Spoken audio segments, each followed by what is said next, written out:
Hey y'all, welcome to another episode of Share My World. I miss you guys. Just been so long, been too damn long. Gonna have to find another way to meet under these circumstances. But I did tell you I was gonna start filming my episodes on Tuesdays because I guess that will be the only good time for me to do these episodes for you. I think I'm kind of disappointed that I keep having to wear a scarf every time I do these shows, so I had to change it up for you. I'm a chameleon, so next week I might be wearing something completely different. So just for right now, I'd rather just wear something a little bit more decent. Yeah, after I do this episode, I'm gonna do my Zumba. I gotta change my life around, y'all. This is just, this has just been one hell of somewhat of a depressing year. So somehow, whatever. So I'm just gonna go ahead and just work on myself. I believe if I work on myself, I'll feel a lot better. So let's get down to it. So in the last episode, I read chapter 2 of my story Alter that I am currently still writing. I did stop for a while, and I just started picking back up on writing the story with the help from my boy, the random man, Terrence Woods. Hi, T. We've actually been talking back and forth and, collaborating and coming up with story ideas and what's going to happen next and everything else of that nature. So I think I kind of feel like I robbed you guys of the last 2 chapters because they did seem like they were kind of short.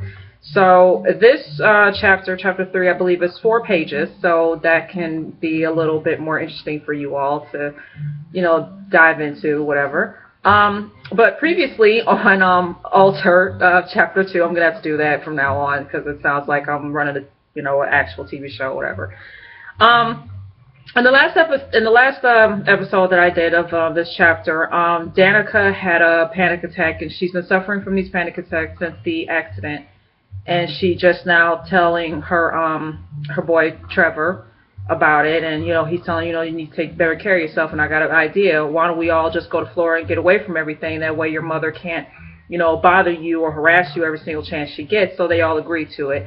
And we left at the last chapter where Danica has a nightmare, and she does not want to go into details what the nightmare is about.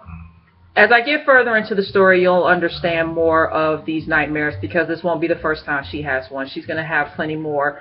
And it's the same one nightmare. And like I said, once I get deeper into the story, I'll let you know what she's having the bad dreams about, what they why they're bothering her.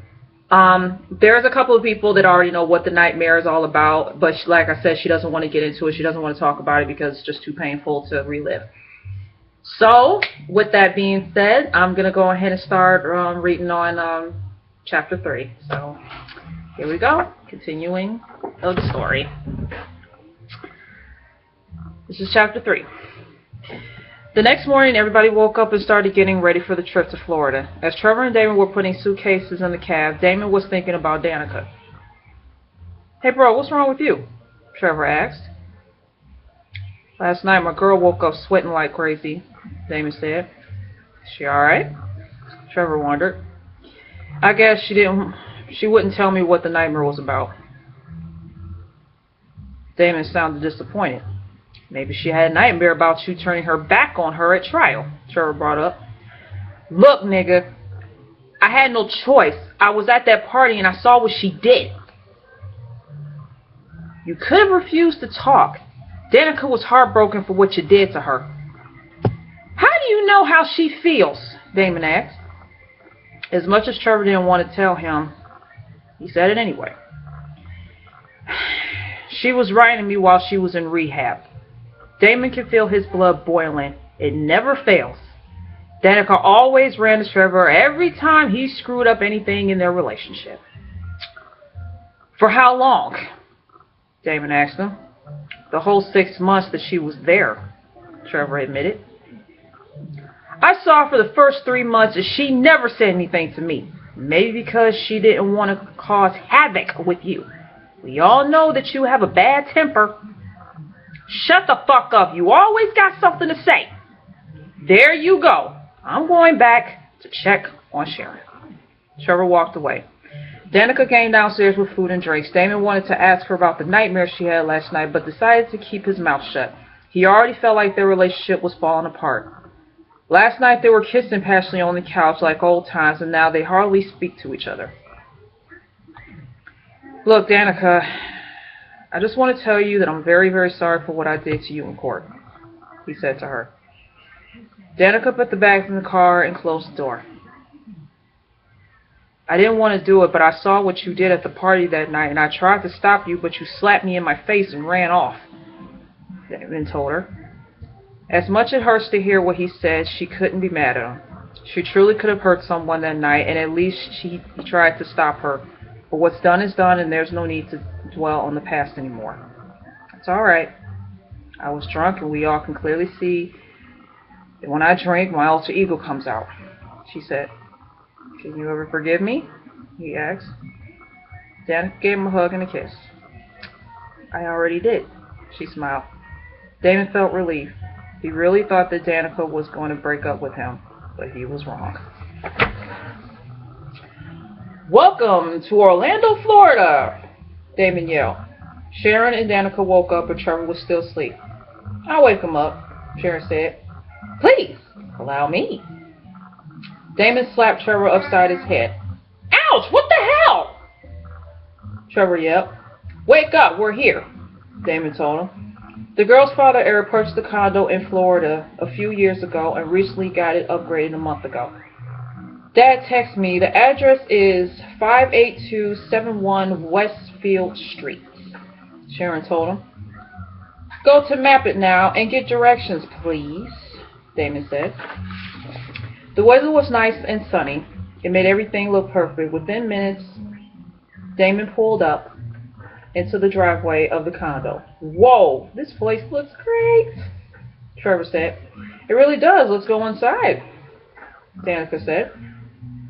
Sharon put the key in the hole and unlocked the door. The condo was perfect. 2 bedrooms, 2 full bathrooms, a 92-inch HD flat screen stainless steel kitchen, and brand new carpet. Daddy really made sure we were straight, Sharon said. Yeah, make sure we call and thank him, Danica said. Damon and Trevor came in with the bags. Okay, Danica and I get the master room. You and Sharon get the other room, he said. Why do you two get the huge room and we get the shoebox? And Trevor argued. Look, stupid. Danica deserves to relax as far as the other room. It's just your size. Damon, enough with the short jokes, dickhead. It's getting old. Shut up, both of you, Sharon shouted. We did not come all this way here to Florida to fight. So if you morons want to have a street fight, take it outside and scrap. I agree. You two have been fighting each other for years. It's time to call a truce, Sharon said. The guy shook hands and walked away. I don't know what's worse, you slapping Mama or our men fighting every second. You tell me, we'll be surprised together. Mama, back up. Sorry, my 1-year-old over here is getting into stuff, so forgive me if I have to stop reading at a certain time because she's getting into stuff that she got no business getting into. Angel, get down. Down. This is what happens when a 1-year-old is not asleep and you want her to be asleep. If she starts crying, forgive me, but I'll have to take her down because she's going to break something.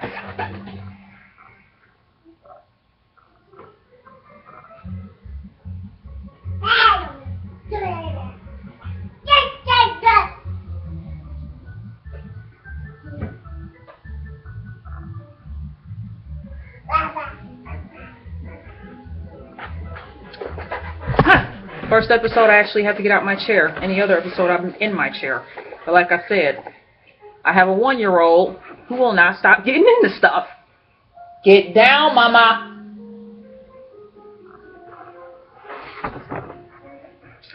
As long as you're smiling, I feel much better. The girls unpacked and decided to get something to eat. All they ate was chips, candy bars, and pop during the long trip. Should we go out to eat or cook tonight? It's up to you, sis. Whatever you want to do, Sharon said. You two find something. I'm going to chill out for a minute and watch TV. Danica unpacked her suitcase and put everything in the drawer. Suddenly, her cell phone rang. It was her sponsor, Tiffany Baker. Hey, Danica, how you doing? Well, I'm in Orlando, Florida. Oh, really? What made you go there? My sister and my boyfriend and his brother said I needed a vacation, plus I got into it with my mother. What happened? Danica explained everything from Sharon throwing her a coming home party to their mother crashing the party and slapping her in the face. Honey, you have to stop letting her get the best of you because she'll trigger you to drink again. Come on, Tiff, I don't have those thoughts anymore. When she got drunk, her alter ego came out. She felt untouchable, like no one could stop her, but now she had more control. You take care of yourself and be careful out there, Tiffany warned her. Why? What's wrong? I just heard on the news that more people have been disappearing without a trace, Tiffany told her. This wasn't good to hear. She had a bad feeling about this trip that explains the nightmare she had. Her dream that someone kidnapped her and her sister and their boyfriends and tortured them. Normally she never gave her dreams a second look, but this time she was constantly thinking about it. Thanks for telling me that. I'll talk to you later. Danica quickly hung up the phone. She took a deep breath and went into the living room. Hey, Westfield is having a party tonight. We should go, Damon said. Bro, they serve alcohol and Danica can't be around that. It may trigger something, Trevor worried. Yeah, I think I'll just stay here and watch TV, Danica said. After what Tiffany told her on the phone, she thought it was best that she stay in the house. No way, sis. You can still go. They do serve non-alcoholic drinks, too, Sharon told her. Danica used to party all the time, but now she just wanted to sit around and be lazy. Let's get cleaned up and go to the party, Damon said. Where's my lip gloss? Sharon asked Danica. In your makeup bag, Danica shouted. Come on, I'm ready to go, said Sharon. Me too, Damon asked. All right, let's go, Trevor said. They locked the door and started walking down the street. This is going to be fun. No parents, no boss, just fun, Trevor said. Got that right, Danica agreed. Let's have a great night. When they arrived, the music was blasting and people were dancing and drinking at the bar. Okay, I want a drink, Damon said. What do you want?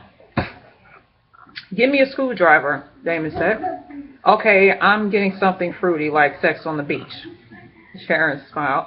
Danica and Trevor had non-alcoholic strawberry spritzers. As Sharon and Damon went to the dance floor, Danica and Trevor sat at the bar. I never thought I would be here. I always thought I would be stuck in rehab. Well, you're out now, and that's all that matters. She embraced Trevor with a hug and a kiss on the forehead. Hey, guys, come on and dance with us, Sharon shouted to him. Let's go, buddy. Damon grabbed her for his hand and led him to the dance floor. The four friends danced the night away and drank. About an hour later, Trevor and Danica went back to the bar and grabbed their drinks and sipped them down. Whoa, all that dancing made me thirsty, Danica smiled. She was sweating her butt off from head to toe. Yeah, me too, Trevor said. Then Damon and Sharon came over to them. 1 second, I think she might have turned on the Xbox.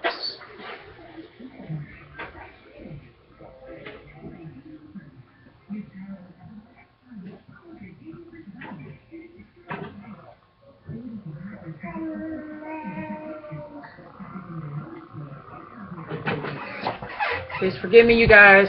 Like I said, 1-year-olds don't know how to sit still for nothing.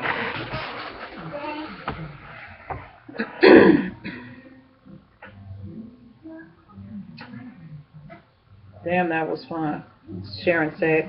Girl, you know how to work that dance floor, Damon said to Sharon. Dancing is my exercise, Sharon said. Everything seemed great except Trevor, who was looking sick. Trevor, you all right? You don't look so well, Danica asked him.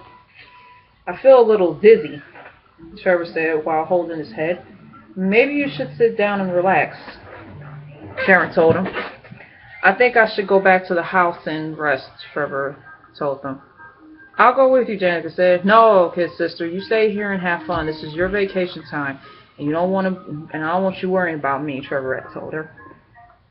Baby, at least let me help you to the home. Help you back to the house, Sharon said. No, babe, I'll be all right. Trevor said goodbye and started walking.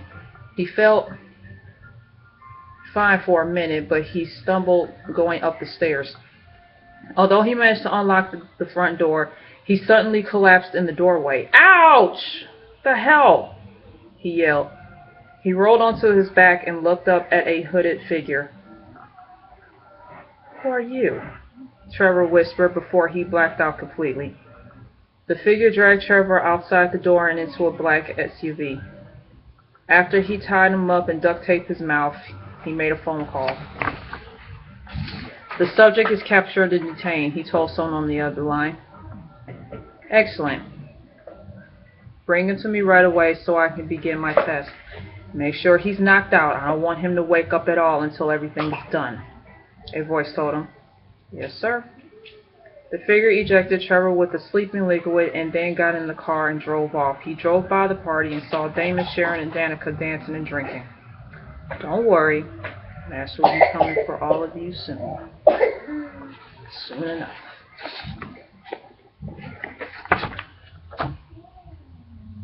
And you guys are probably getting all geeked up wondering, what the hell? So yes, summary of this chapter. Now, chapter 3, they are all headed to Florida, which now they are there. They're staying in this condominium that the girl's father had purchased a while back. So they're all at this little party that the place that they're staying at is having. And as you can clearly see, that Danica and Trevor are drinking wine spirits that are non-alcoholic, and the other two are getting intoxicated. So they're all dancing, and all of a sudden they come back. Trevor takes a sip of his drink, and now he's feeling sick, and he's feeling dizzy, and all that thing. So pretty much in a nutshell, someone spiked his drink. That's why they always tell you never leave your drink unattended at a bar, because someone can slip you a Mickey. So he goes back to the house, he stumbles and he falls down, hits his head, and he looks up and there's this hooded figure standing over him, but he blacks out without knowing what the hell happened, and he gets taken away. I told you guys in the last video that the third chapter, we're going to get more into it. And trust me, in the next chapter, it's definitely going to get more realistic. But actually, as the... sorry, my thing's kind of being funny. Okay, there we go. But in the next chapter, it's definitely going to get more into it. And as I progress on, it's definitely going to get more intense and more thrilling.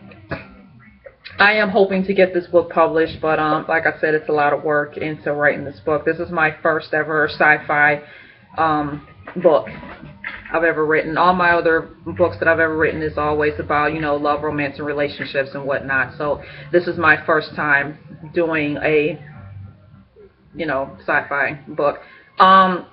There is going to be romance in this one, but it's more so of the... If you know the title in itself, it's basically, you know, alter ego. I mean, but I'm just calling it alter, and then the next one will be alter ego. Because at first the second book was going to be called Ego, but when I think about it, it's like, okay, that's not really going to fly with me.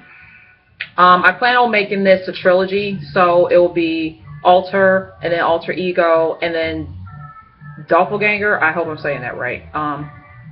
So yeah.